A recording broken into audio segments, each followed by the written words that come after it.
Doctor Mohammad ইউনূসের ভাই brother কোথায় আসছে? ওনার একমাত্র যোগ্যতা উনি গ্রামীণ ব্যাংকে ছিল এবং ডক্টর মোহাম্মদ ইউনূসের উনি হচ্ছে খুব কাছের মানুষ। এই স্বাস্থ্য উপদেষ্টা এটা কোনো কাজের না, উনি কিচ্ছু বুঝে না।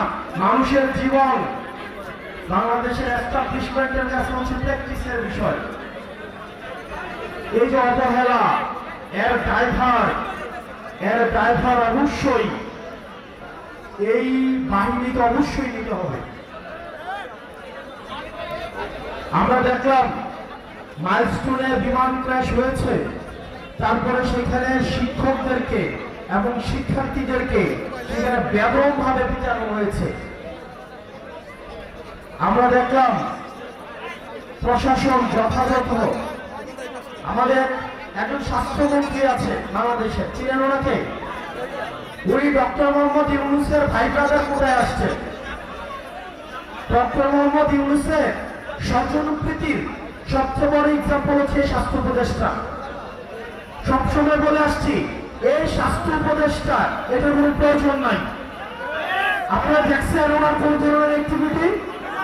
উনি যে বেতনটা নেয়, এই বেতনটা হারাম হবে। উনি যে গাড়িটা চলে সরকারের টাকায়, এটা হচ্ছে জনগণের সাথে বেমানি। ওয়ালটন এখন দেশের সীমানা পেরিয়ে পৌঁছে গিয়েছে 50টিরও বেশি দেশে। ওয়ালটন, ঘরে ঘরে বিশ্বজুড়ে। এই স্বাস্থ্য উপদেষ্টা এটা কোনো কাজের না, উনি কিচ্ছু বুঝে না। উনি স্বাস্থ্য ব্যবস্থা বুঝে না, উনি চিকিৎসা বুঝে না, উনি ইনস্ট্রুমেন্টাল, ওনার কোনো নলেজ নাই। ওনার একমাত্র যোগ্যতা উনি গ্রামীণ ব্যাংকে ছিল এবং ডক্টর মোহাম্মদ ইউনূসের উনি হচ্ছে খুব কাছের মানুষ। এটাই ওনার যোগ্যতা। এই স্বাস্থ্য উপদেষ্টা লইয়া আমরা কি করিব? এবং দুঃখজনক বিষয়, উনি নিজে চিকিৎসা করাইতে সিঙ্গাপুর যায়। উনি চিকিৎসা করাইতে নিজে সিঙ্গাপুর যায়। এখন আমরা বললে তো হচ্ছে বিরাট বেজার হয়,